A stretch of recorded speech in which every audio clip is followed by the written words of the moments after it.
آپ افورڈ کر سکتے ہیں اس ٹائم پہ کہ آپ کو اعلان جنگ افورڈ کر سکتے ہیں؟ جب میں ان سے فاروق امجد صاحب سے پوچھتا ہوں، ان کے لوگوں نے اسلام آباد کے اندر جلوس نکالا تو پولیس نے روک لیا، تو لڑکی کہنے لگے ہائے اللہ، اگر یہ پولیس ہمیں روکے گی تو ہم انقلاب کیسے لے کے آئیں گے؟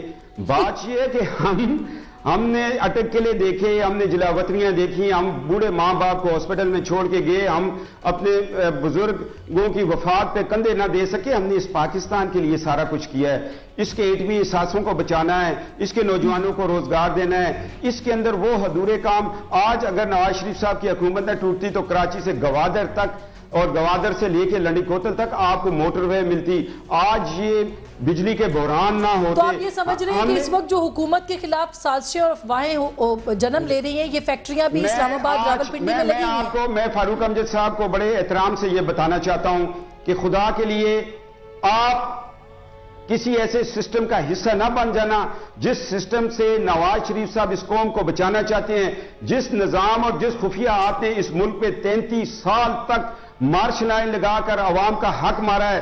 آج عمران خان نیازی، میں کہتا ہوں اسٹیبلشمنٹ کی آخری امید رہ گئی ہیں، ان کا اعلی کار نہ بنے، حقیقی طور پر آئیں، الیکشن لڑیں، پھر آپ کو مزہ آ جائے۔ یہ تو نہیں ہے کہ آپ ایک لاہور میں جلسہ کر کے آپ یہ سمجھے کہ ہم انقلاب لے آئیں گے۔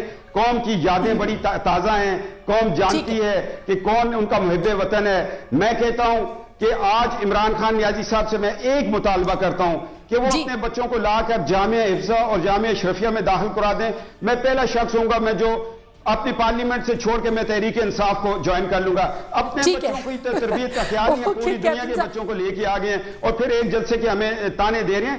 انشاءاللہ دھوبی گھاٹ میں بھی کریں گے اور میں دعویٰ کرتا ہوں انشاءاللہ، میں مدر لیگ کی بات نہیں کرتا، یوتھ ونگ انشاءاللہ تعالی بہت جلد ان کے مقابلے میں یادگار پہ اتنا بڑا جلسہ کر کے دکھا دی گی۔ دودھ کا دودھ پانی کا پانی ہوگا، مگر اسٹیبلشمنٹ کی اندیکھے ہاتھوں کی مدد کے بغیر یہ جلسہ ہوگا انشاءاللہ۔ اچھا، یہ اسٹیبلشمنٹ کی صافی صاحب ہم بہت بات کرتے ہیں، اسٹیبلشمنٹ نے یہ کر دیا، اسٹیبلشمنٹ نے وہ کر دیا، جمہوریتیں جب آتی ہیں تو وہ بھی تو اس طرح سے پرفارم نہیں کر پاتی جس طرح سے ایکسپیکٹیشن ہوتی ہے، تبھی تو یہ فیکٹریاں کھلتی ہیں افواہوں کی۔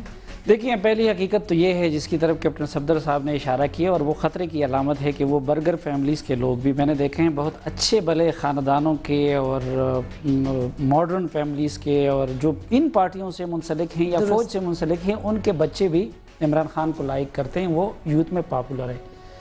یہ بھی حقیقت ہے کہ خود مسلم لیگ نون اور پیپلز پارٹی نے پچھلے 3 سالوں میں جس انتہائی بری پرفارمنس کا مظاہرہ کیا اور جس طرح اپنے ووٹرز اور قوم کو مایوس کیا، اس نے بھی عمران خان جیسی پارٹیوں کے لیے سپیس پیدا کی ہے۔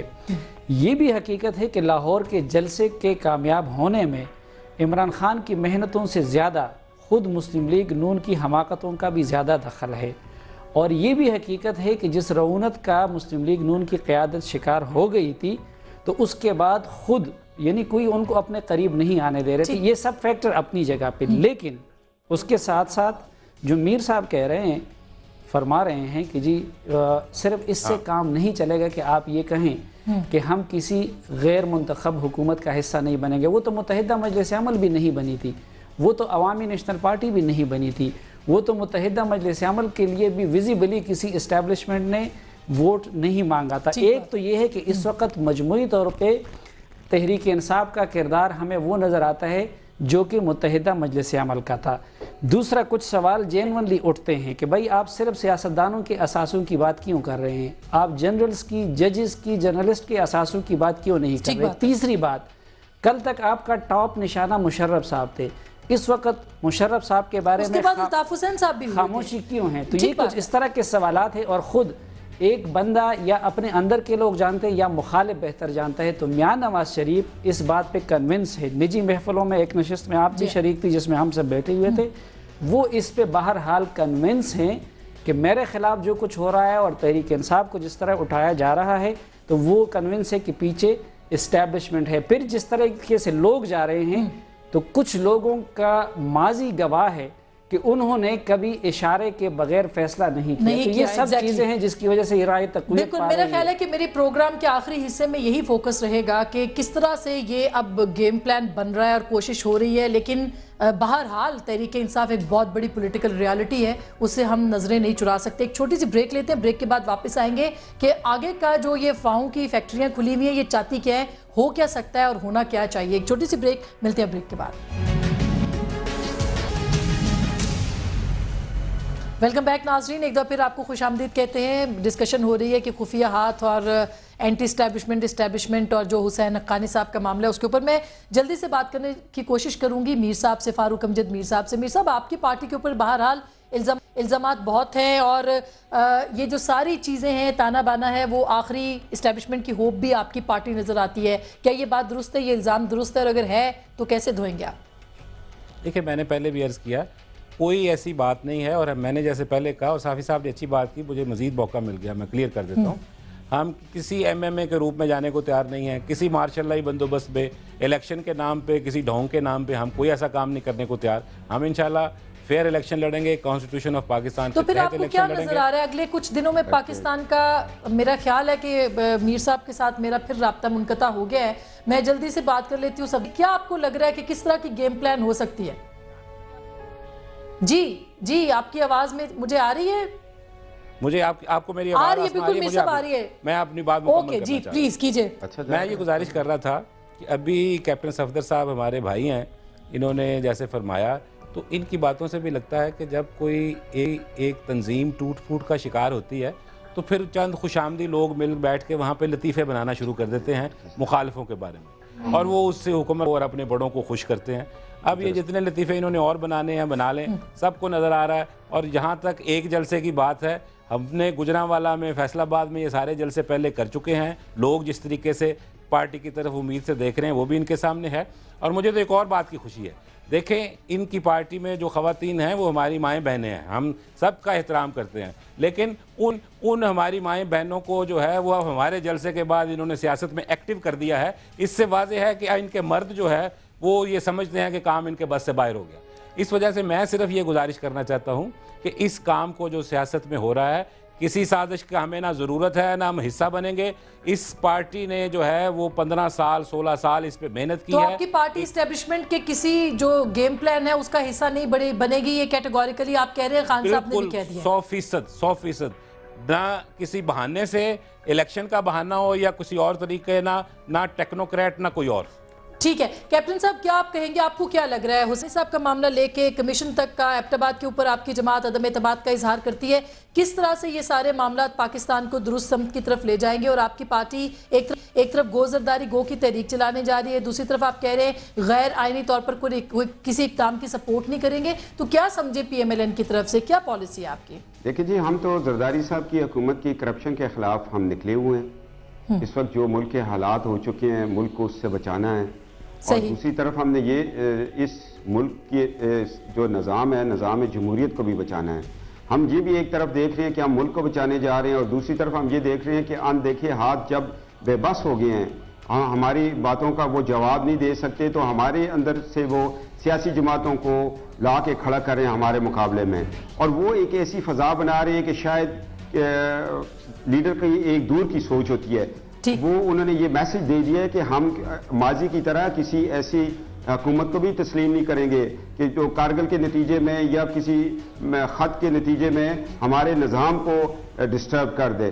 اور یہ ایک میسج مسلم لیگ نون، چاہے وہ پیپلز پارٹی کی حکومت ہو، آپ اس کو ڈیسٹیبلائز نہیں کریں گے؟ نہیں، ہم جمہوریت کو کسی کے ہاتھوں یرغمال نہیں ہونے دیں گے. ہم مڈ ٹرم الیکشن کی طرف جائیں گے، ہم عوام میں جائیں گے. ہم اس ملک کے ساتھ جو ہوئی ہیں زیادتیاں ان کا ازالہ کرنے جا رہے ہیں. ہم اس حکومت کو جو جتنے پچھلے 3-4 سال میں کرپشن فیڈرل گورنمنٹ میں ہوئی ہے، ادارے تباہ ہوئے ہیں، اس کو آپ ایکسپوز کریں گے. ٹھیک ہے، ان کو ہم کبھی تو پھر اس کا گو زرداری گو تو نہیں ہونا چاہیے، نام تو کچھ اور ہونا چاہیے نا؟ نہیں، اصل مورا تو پیچھے وہی ہے نا جی. زرداری صاحب کے ارد گرد سارا نظام گھوم رہا ہے. تو ہم یہ سوچ رہے ہیں کہ اب قوم کو یہ بتانا پڑے گا کہ آئندہ ووٹ اس قوت کو دیا جائے جس کو انہوں نے آزمایا ہو، جن کے پروگرام کو انہوں نے دیکھا ہو، جن کی نیت کو انہوں نے دیکھا ہو. ٹھیک ہے. اچھا میں فوزیہ آپ ساری ظاہر توپوں کا رخ آپ کی طرف ہے اور حقانی صاحب آپ لوگ کیوں اس کو انکوائری کو کیوں نہیں کرتے اور کیوں سازشوں کے اس ماحول کو پنپنے کا موقع دے رہے؟ اگر آپ انکوائری آرڈر کر دیں تو سارے معاملات حل ہو جائیں گے.